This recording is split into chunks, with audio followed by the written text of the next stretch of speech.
Salut les gars, j'espère que vous allez bien. Aujourd'hui on se retrouve dans une nouvelle vidéo. Et cette vidéo elle est plutôt synonyme de changement. Comme vous pouvez le voir, j'espère la caméra a changé. Je ne filme plus avec mon téléphone mais avec une vraie caméra. Et donc j'espère que ce changement vous fera plaisir. D'ailleurs aussi j'ai un peu changé de décor. Je trouve que là on est peut-être plus dans l'intimité du décor. Et d'ailleurs pour ça j'ai créé une petite cagnotte Litchi. N'hésitez pas à les mettre même si c'est 1 ou 2 euros pour que je puisse améliorer finalement ce décor. Voilà, donc c'est vraiment, on est en plein changement de la chaîne là. Donc voilà, ça me fait trop plaisir de vous retrouver pour cette vidéo. Et aujourd'hui, on se retrouve dans une vidéo où on va parler de matchs improbables. C'est parti. Et donc pour ce premier match, on est au Royaume-Uni pour un match caritatif.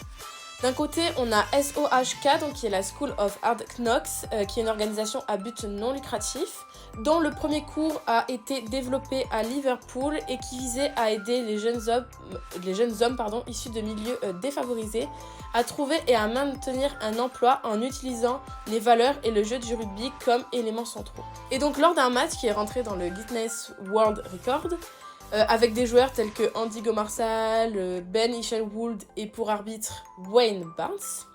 Ils ont affronté Wooden Spoon, donc un organisme de rugby pour enfants. De chaque côté donc des deux équipes, on avait 23 joueurs qui ont joué pendant 30 heures et 30 minutes sans arrêt. Donc le score final, il était de 2154 à 1663 et l'événement, il a permis de remporter 50 000 livres.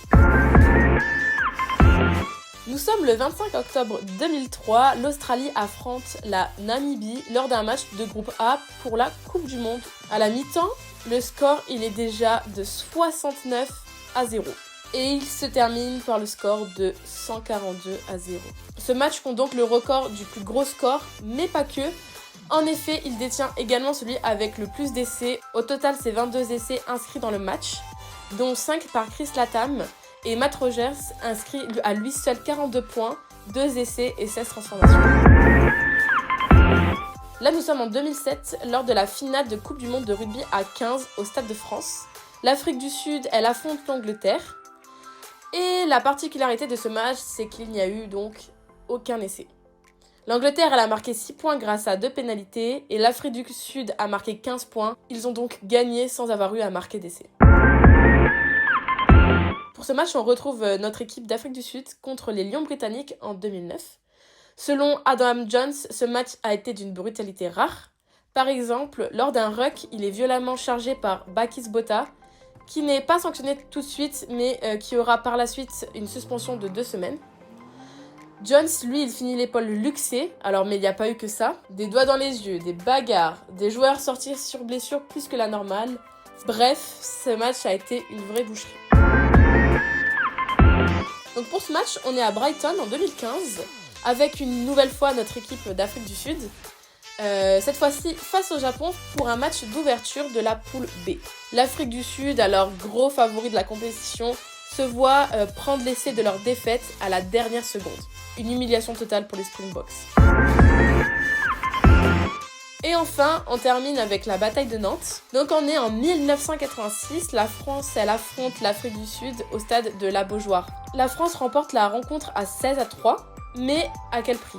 Le numéro 8 néo-zélandais Shelford quitte le terrain après à peine 20 minutes avec 4 dents cassées, la peau déchirée. Il se fait recoudre sur le bord du terrain avant de re-rentrer, puis de sortir définitivement à cause d'une commotion cérébrale à la seconde période. Et durant ce match, d'ailleurs, la France sera accusée de dopage, notamment par ce même joueur qui annoncera, je cite, « J'ai regardé les yeux des joueurs et leurs yeux ne disaient pas qu'ils allaient disputer un match contre les All Blacks. Leurs yeux disaient qu'ils avaient pris quelque chose et je ne pouvais pas le prouver. » Et donc en voici pour ces matchs les plus improbables les uns que les autres finalement. Si ce concept vous a plu, vous pouvez aller checker, je vous mets le lien en description. J'ai fait le même concept sur le foot, sur les matchs de foot les plus improbables. Donc voilà, j'espère vraiment que la qualité vous plaire. On va vraiment essayer de step up en fait finalement dans cette chaîne. Et moi je vous fais des gros bisous et on se retrouve mercredi prochain pour une nouvelle vidéo. Gros bisous.